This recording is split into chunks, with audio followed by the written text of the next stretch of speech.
Eh bien salut à tous les amis, très heureux de vous retrouver aujourd'hui dans cette vidéo pour réaliser une config gamer haut de gamme à 1500 € qui va, vous allez le voir, vous permettre de jouer à peu près tous les jeux. Alors restez bien jusqu'à la fin de la vidéo parce que je vous présenterai les performances de la config en jeu, donc sur des petits jeux comme Fortnite mais également sur des AAA comme Red Dead Redemption 2 par exemple. Donc comme d'habitude, si la vidéo vous plaît, vous connaissez la règle, petit abonnement, petit pouce bleu. Et sur ce, trêve de plaisanterie, on passe tout de suite au processeur de la config qui n'est autre que le Ryzen 3600X. Alors ça peut vous paraître bizarre de retrouver un processeur à seulement 200 € dans une config à 1500 €, mais ce choix il est très facilement explicable. Donc ce qu'il faut savoir, c'est qu'à partir du moment où vous avez un processeur qui est solide à la base de votre PC, comme ici le Ryzen 3600X, eh bien ça sert pas à grand chose de partir sur un processeur qui est bien plus performant, comme un 9900K par exemple de chez Intel, parce que vous dépenserez énormément d'argent pour un gain en performance qui au final est pas énorme. Donc voilà, vaut mieux faire des économies sur le CPU pour au final prendre une très grosse carte graphique, et c'est d'autant plus vrai si vous voulez jouer en 4K ou en 1440p. Donc ce Ryzen 3600X, il a 6 cœurs physiques, il a 12 cœurs logiques, donc 12 threads, et il est cadencé d'usine à 3,8 GHz. Et ce que je kiffe par-dessus tout avec ce CPU, c'est qu'il est non seulement bon en gaming, mais il est également excellent en applicatif, donc par exemple pour du montage vidéo ou du montage photo. Alors ce processeur, il est couplé à une carte graphique RTX 2080 Super. Donc cette carte, c'est la dernière carte RTX sortie par Nvidia à ce jour, donc sachant que la série 3000 n'est pas encore sortie, et elle se situe donc entre la 2080 et la 2080 Ti. Donc c'est une carte graphique qui est haut de gamme mais qui a seulement 8 Go de VRAM. Par contre c'est vrai que c'est de la mémoire en GDDR6 et donc ça c'est top parce que c'est le type de mémoire le plus performant et le plus récent à ce jour pour les cartes graphiques grand public. Alors moi je vous conseille le modèle custom de chez FGA parce que c'est l'un des moins chers disponibles actuellement. Donc il est à 750 € environ et il fait parfaitement le taf en termes de refroidissement. Alors ensuite pour la carte mère, je vous ai choisi un modèle de chez Gigabyte, la B450 Aorus Elite. Alors c'est une carte mère que je présente beaucoup sur la chaîne parce qu'elle a un rapport qualité-prix qui est excellent. Donc elle est pas très chère mais elle fournit tout ce dont on a besoin sur une carte mère. Par contre après si vous avez des besoins particuliers, donc par exemple besoin d'énormément de ports USB, mais dans ce cas là faudra peut-être partir sur une carte mère un peu plus haut de gamme. Mais voilà, si c'est pas le cas, 7 Go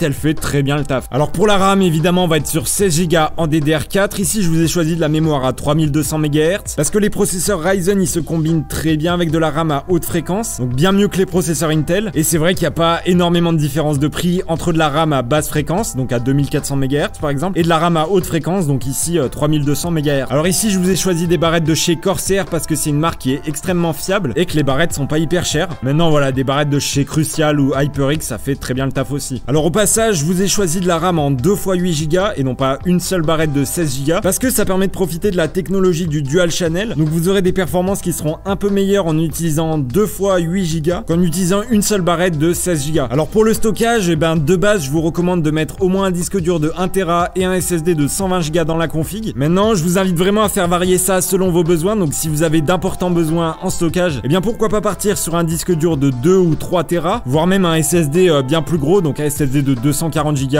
ou 512 Go. Mais voilà, cette partie là elle dépend uniquement de vos besoins. Alors pour l'alimentation, on est parti sur un modèle cette fois-ci de chez LDLC, donc une alimentation qui est certifiée 80+ Gold et qui est également semi-modulaire. Donc autrement dit, c'est une alimentation de qualité. Maintenant voilà, il n'y a pas grand chose à ajouter, c'est une alimentation tout ce qu'il y a de plus classique, mais qui par contre va être un peu moins cher que ce qu'on va retrouver chez des marques comme Corsair par exemple. Alors ensuite pour le boîtier, je suis parti sur un modèle de chez Cooler Master. Il s'agit du Masterbox MB511 et c'est donc un boîtier qui est extrêmement stylé, qui possède une vitre latérale pour pouvoir observer la config pendant son fonctionnement. Sur la face avant, vous allez pouvoir installer jusqu'à 3 ventilateurs et sur la face arrière, vous allez pouvoir mettre un ventilateur pour extraire l'air. Donc voilà, niveau refroidissement, c'est plutôt bien fourni. Et vous allez également avoir 2 ports sur le dessus du boîtier, donc des ports qu'il faudra relier directement à votre carte mère. Donc voilà, c'est un boîtier qui est assez classique, mais qui fait très bien son taf, qui est très solide, qui est très durable, et donc il va être parfait pour notre config. Alors maintenant, on va passer aux performances de la config en jeu, et on va commencer par des jeux qui sont pas hyper gourmands. Donc par exemple, Rainbow Six Siege, il arrive à tourner à environ 90 FPS en 4K en ultra, c'est quand même un très bon score. Vous allez aussi avoir Battlefield 5 qui tourne à environ 63 FPS en 4K en ultra, donc une fois de plus c'est très fluide. Et ensuite si on part sur des jeux un peu plus gourmands, donc vous allez avoir Assassin's Creed Odyssey qui tourne à environ 45 FPS avec des graphismes qui sont entre élevés et très élevés en 4K une fois de plus évidemment, ou encore l'excellent Metro Exodus qui tourne à 58 FPS en 4K en ultra une fois de plus. Donc voilà, le jeu est très fluide. Bon après voilà, si vous recherchez les performances sur un jeu en particulier, je vous invite à checker des benchmarks sur YouTube. Donc vous tapez Ryzen 3600X plus RTX 2080 80 Super benchmark et vous devriez trouver. Sur ce les gars, je pense avoir tout dit. Si vous avez la moindre question, ça se passe juste en dessous dans les commentaires. J'essaye de répondre à peu près tout le monde, mais si je zappe votre commentaire, n'hésitez pas à me relancer. Et sur ce, moi je vous dis à la prochaine.